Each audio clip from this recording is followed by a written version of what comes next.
y aura des restitutions qui vous seront renvoyées ultérieurement. Mais on va passer les ateliers un par un. Et là, la consigne, c'est, allez, pas plus de 5 minutes, mais ça peut être moins, pour donner l'ambiance de l'atelier. Donc, enfin, l'ambiance, un peu plus que ça.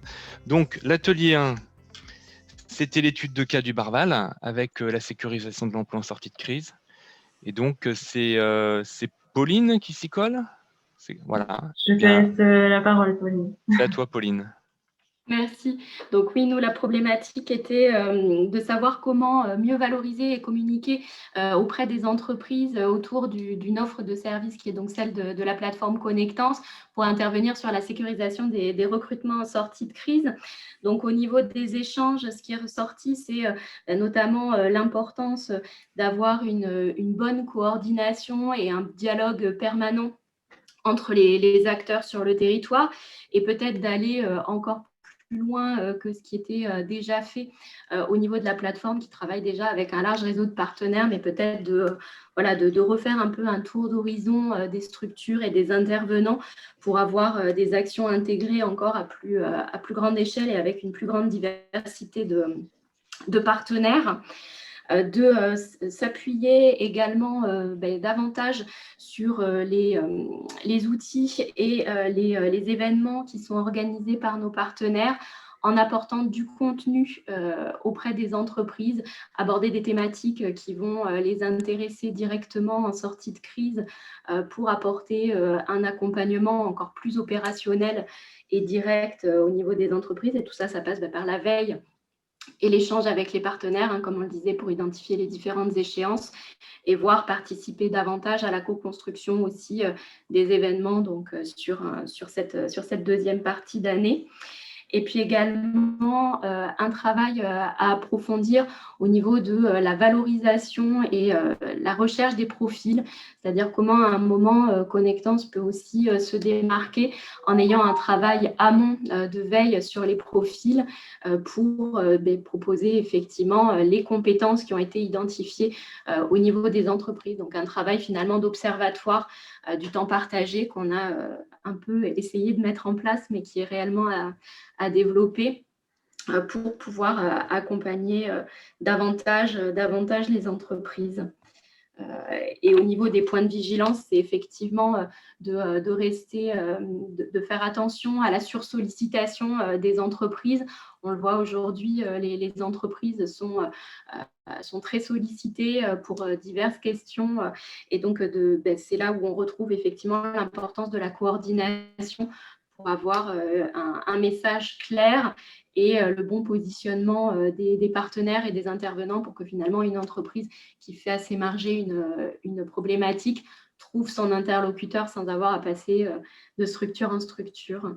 Je ne sais pas, Laurine, si tu vois d'autres choses. Parfait. C'est concis, c'est clair, c'est parfait. On passe à l'atelier 2 qui portait donc sur une GPECT, enfin un contexte de GPECT dans la vallée de la Dordogne corrézienne et c'est Julie Thomas. Julie, est-ce que tu es là? Oui, Salut tout à Julie. fait. Si vous m'entendez, rebonjour à tous. Oui, du coup, notre atelier concernait donc une GPECT, c'est-à-dire une gestion prévisionnelle des emplois et des compétences territoriales, pour ceux qui ne connaîtraient pas, c'est-à-dire une démarche autour de l'adéquation entre ressources humaines et besoins des entreprises, ressources humaines locales et besoins des entreprises. Et en fait, ça concernait plus particulièrement la question du passage d'un diagnostic à la mise en œuvre d'un plan d'action et une mise en œuvre qui soit la plus inclusive et la plus partenariale et collective avec une diversité d'acteurs. Et en fait, donc, notre atelier avait beaucoup de... Enfin, c'était vraiment... concernait beaucoup la méthode. Et ce qu'il en est ressorti, c'était en premier lieu le fait qu'au niveau de la composition de ces acteurs, bien les identifier, s'appuyer sur les actions qu'ils menaient déjà et en fait faire en sorte que donc, ces acteurs soient les plus divers et possible, que tous les acteurs soient représentés. Et ensuite, il y avait vraiment l'idée de mettre en place des groupes de travail spécifiques, thématiques spécifiques assez rapidement, tout en étant capable de responsabiliser les acteurs dans une certaine mesure sur la mise en œuvre des actions et de garantir également une forme de convivialité et de ces échanges-là pour qu'ils leur donnent envie. Et enfin, en troisième lieu, il y avait vraiment l'idée garantir, de pouvoir expérimenter librement et que ça soit ambitieux, tout en ne vendant pas des miracles qui pourraient pas être, des objectifs qui pourraient pas être remplis.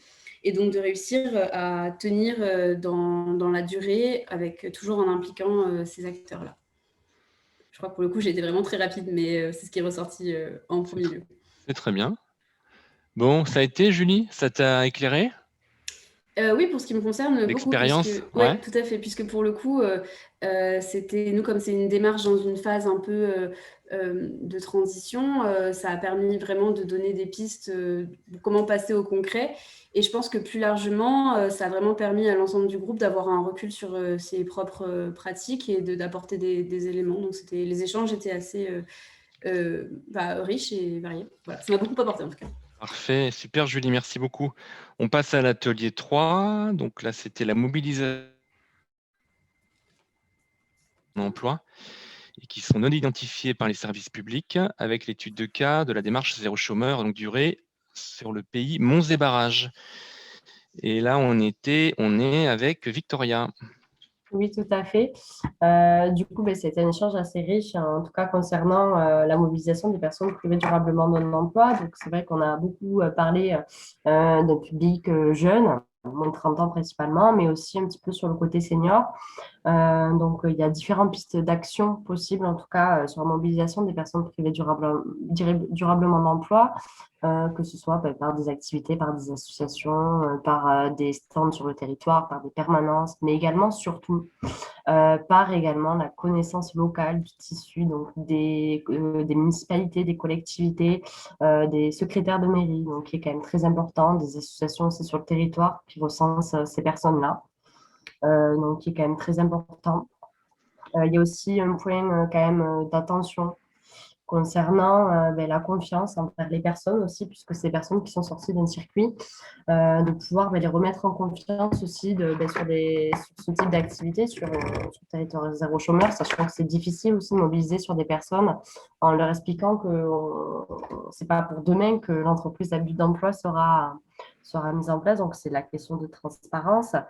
Et il est très important en fait de travailler avec les différents partenaires du projet, que ce soit les associations, les partenaires de l'emploi.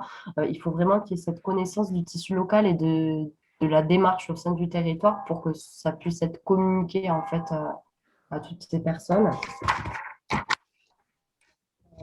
Du coup, c'était vraiment très riche. Donc, on a parlé des décrocheurs scolaires, on a parlé des jeunes de 18-30 ans, des seniors, vraiment quelque chose d'assez complet en tout cas. Bon, très bien, merci beaucoup Victoria. On passe à l'atelier 4 qui était donc qui portait sur l'expérimentation d'un dispositif d'insertion par l'activité indépendante, le ITI, avec une expérimentation qui est mise en place à Poitiers. Là, on va avoir un témoignage à au moins 2 voix. Je vais d'abord passer la parole à Brigitte Pourmonnet de l'INAE, qui va nous remettre un peu dans le bain de ce qu'est une EITI. C'est à vous, Brigitte. Alors, rebonjour à tous. Alors, on était sur l'atelier 4, donc sur la création et le développement de ITI. Il y avait Agnès Rigaudière-Réal de la Fédération des entreprises d'insertion à l'atelier ce matin. Donc, les EITI constituent en fait la 5e catégorie de structures d'insertion par l'activité économique, avec ce que vous connaissez, les chantiers d'insertion, les entreprises d'insertion, les associations intermédiaires et les entreprises de travail temporaire d'insertion. Alors, c'est une nouvelle forme de structure d'insertion. L'EITI permet à des personnes sans emploi, rencontrant des difficultés sociales et professionnelles particulières, d'exercer une activité professionnelle en bénéficiant, comme dans toute structure d'insertion, d'un service de mise en relation, par contre, avec des clients et d'un accompagnement. Alors, on parle d'expérimentation permise dans le cadre de l'article 83 d'une loi de septembre 2018, donc ça fait déjà 3 ans. On arrive à la fin de cette expérimentation. On devrait en savoir plus cet été, s'il y a un décret qui passe, ou voilà. Cette expérimentation donc, avait pour objet d'élargir l'insertion par l'activité économique aux travailleurs indépendants, au travail indépendant. Donc, le travail indépendant qui permet d'adapter à certaines situations personnelles ne permettant pas de s'accommoder au cadre de travail salarié classique, tout en assurant une grande flexibilité donc, dans l'élaboration des parcours d'insertion. C'est adapté pour des personnes ayant un parcours de vie chaotique et n'ayant jamais travaillé dans une entreprise, comme dans toute structure d'insertion, ou souhaitant s'affranchir, et ça c'est l'essentiel d'une ITI, de toute organisation hiérarchique. Donc ça s'adresse aux chômeurs de longue et courte durée, bénéficiaires de RSA, mères célibataires avec des personnes à charge et des jeunes en situation de décrochage. Brigitte, on fait court, hein? On Oui, fait oui, oui, court. voilà. Mais je vais donner la parole, en fait, parce que vous pouvez avoir plus de renseignements sur le site d'INAE, à Aurélie et à Élodie qui ont créé donc une EITI à Poitiers. Quelques mots, mesdames, pour dire où vous en êtes et partageant quelques mots votre expérience. Bien, donc Élodie Nadeau, je suis chargée de développement pour l'EITI dans le cadre de l'association donc l'AP. Donc au jour d'aujourd'hui, ça fait 5 mois, bientôt 6, qu'on est en activité, donc depuis le 1er janvier. On a 30 passes IAE, donc 20 qui sont actuellement occupés par des entrepreneurs et une dizaine qui devront être développés sur le secteur de Châtellerault. On a un travail qui est en train de se mettre en place en accompagnement socio-professionnel pour justement donner du cadre sur ces 24 mois aux entrepreneurs et les aider à développer leur structure. Je laisserai juste la parole à Aurélie Surquin, qui est donc l'accompagnatrice socio-professionnelle sur ce volet-là. Et moi, dans le développement, je suis plus axée sur la mise à disposition de marchés pour les entrepreneurs. Donc, aussi le développement de nouvelles entreprises qui pourraient nous permettre de faire travailler nos entrepreneurs. Également l'accompagnement des entrepreneurs dans la réalisation de leur chantier et tout l'accompagnement de formation qui sera mis aussi à leur disposition. Je laisse la parole à Aurélie. Pour quelques mots de conclusion. Bonjour à tous et à toutes.